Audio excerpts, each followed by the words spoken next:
Hi, everyone. Welcome to Art and Talk. Art and Talk is an online interviewing platform for artists to share their art, creativity, and passion. Thank you so much for watching today.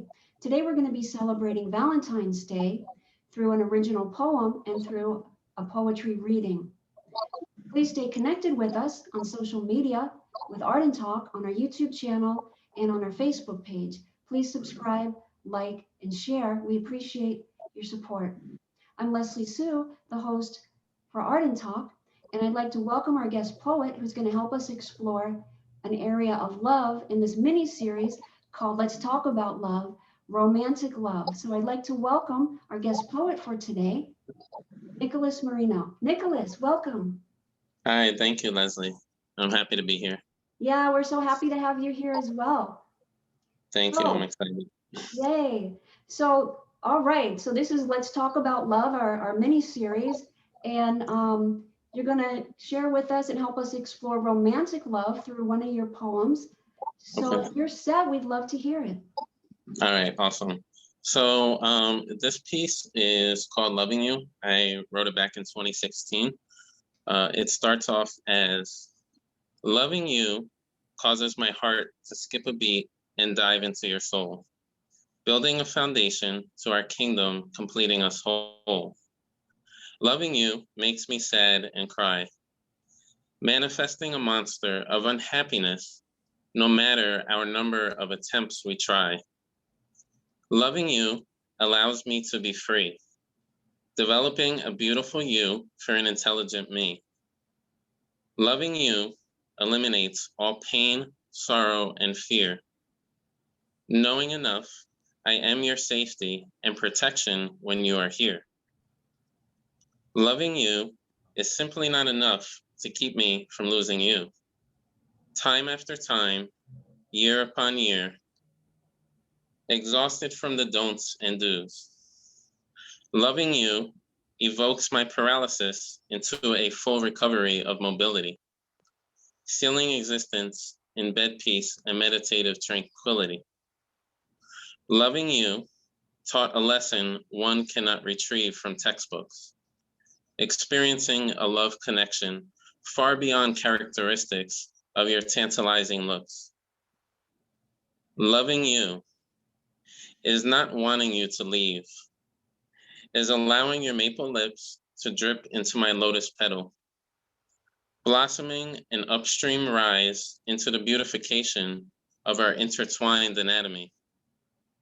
Loving you is wanting you now, presently, and in the future.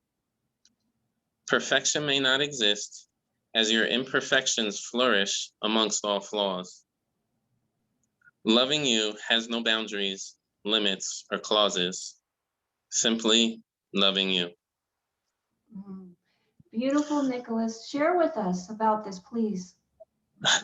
So this was around a time that I I was in a place where I had just gotten married. I was about 3 years in, and I'm still kind of questioning what really love was. Early on, when I started writing about poetry, I kind of had an idea of what it was, but I was too young to really understand and comprehend what it actually was. So usually when I write a piece, before I would write at least 3 or 4 pieces a day and just write to write, just to kind of refine myself. But as I grew older and matured, I found myself wanting to write pieces that had meaning.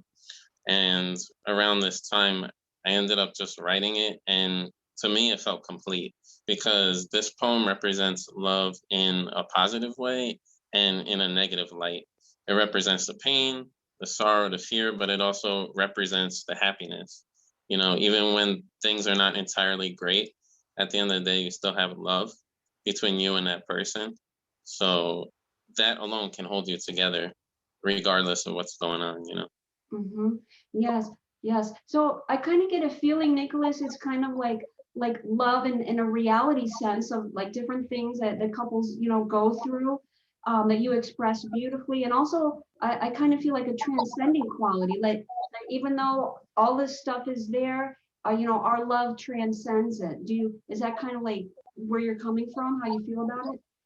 Yeah, and that's why I kind of got like put a little realism piece into it, where I was talking about, blossoming and upstream rise into the beautification of our intertwined anatomy. So even though love, like, is a feeling that we genuinely feel, it's something that we feel inside. We often say, oh, I got butterflies in my stomach or something like that. So, our heart races or we get this anxiety over our feelings. So that is almost, in a way, to me, I took it to a petal of a flower. When it's in a seed, it's in a bulb, and then you plant it, you water it, you take care of it. And as long as you're nurturing it and taking care of it, it's going to blossom. It's going to be something beautiful. So, same thing with love, how it connects to our body, how it connects to our mind, and also connects to nature around us. You know, Hmm. uh, um, that's kind of how I took it. And especially at the end, I like how I ended it. That love has no boundaries, limits, or clauses. That was really important for me, because if love was to box itself into something, then it wouldn't be free. It wouldn't allow itself for me to be vulnerable, or to me to have my flaws or anything like that. So, it allows us to be free. It allows us to be who we are and express ourselves to that person, or whomever it is that we're expressing our love to, per se. Hmm. You know. Yeah, you brought up so many amazing points, Nicholas.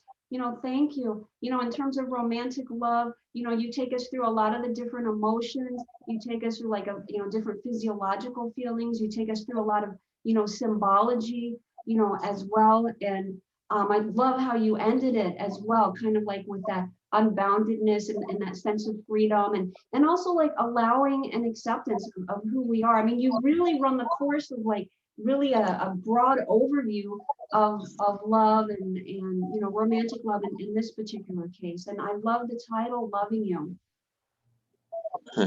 Yeah, I found it to be so simple. And me and my friend who actually referred me here, to this art and talk, I was a little hesitant about it, since I've never done it before, and we've kind of spoke about that before. But I'm happy to do it, because for me, sharing that is a big thing for me. Like, my love affair began with poetry, and I still feel like poetry at the beginning of my life was still my first love, regardless of loves that I've had throughout life. It's been something that stuck with me through good times, bad times, darkness, light, regardless. And even though time has separated and distance has separated, I always come back to it. So, I'm happy that poetry's been a part of me, because I probably wouldn't be alive without it. So, it's kind of saved my life, Hmm. in a way. Yeah, So, yeah. Nicholas, that goes right to the heart. Thank you so much for sharing this. Um, so we're gonna get ready in just a moment to wrap up our little mini series of Let's Talk About Love. But I'd like to ask you just a couple things, and just off the cuff, off the top of your head, just shoot out a word or so of the following, if you would please. Okay, to Nicholas, what does love look like? love looks like a beautiful mess. And to Nicholas, what does love sound like?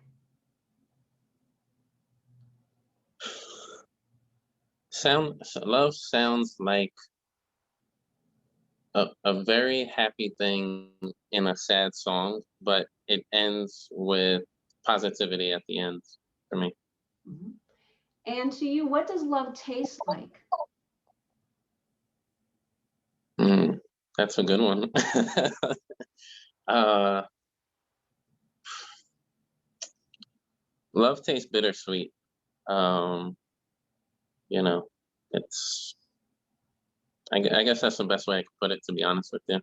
Maybe we have a love and hate relationship, but it's mostly sweet. So, uh, Okay. And last, Nicholas, what does love feel like to you? love feels like something you can't put into words. But if I had to put into words, it would be amazing. Mm, mm. Yes, that was great. Thank you, Nicholas. Thank you for being our guest poet and helping us celebrate a Valentine's Day and on our series of Let's Talk About Love and helping us explore through your poem and your poetry, looking at romantic love. Thank you so much, Leslie, for having me. I'm really grateful for this opportunity, and I look forward to the other poets. Thank you. Thank you so much, Nicholas, and wishing you happy Valentine's Day.